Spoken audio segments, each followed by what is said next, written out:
La manera más fácil de hacerle el hard reset a un Xiaomi 10A. Vamos a formatearlo fácil y sencillo. Prestar mucha atención a este video tutorial. Primero que todo vamos a apagar lo que es el dispositivo. Lo apagamos y luego vamos a hacer la siguiente opción.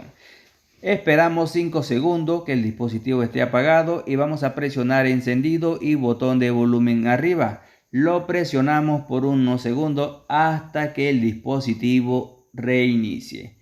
Esperamos unos segundos, lo dejamos así sea que demore unos 10-20 segundos. Cuando ya el dispositivo reinicie, vamos a esperar cuando el dispositivo reinicie.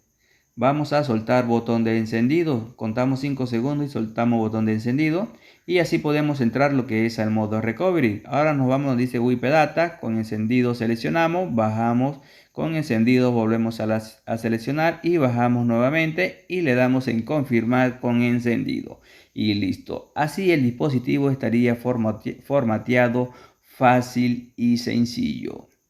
Ya sabes. Vamos a esperar unos segundos hasta que el dispositivo reinicie por completo. Ya sabes, si el dispositivo te queda con la cuenta de Google, en la descripción de este video o en los comentarios vamos a dejar método para poder eliminar la cuenta de este dispositivo.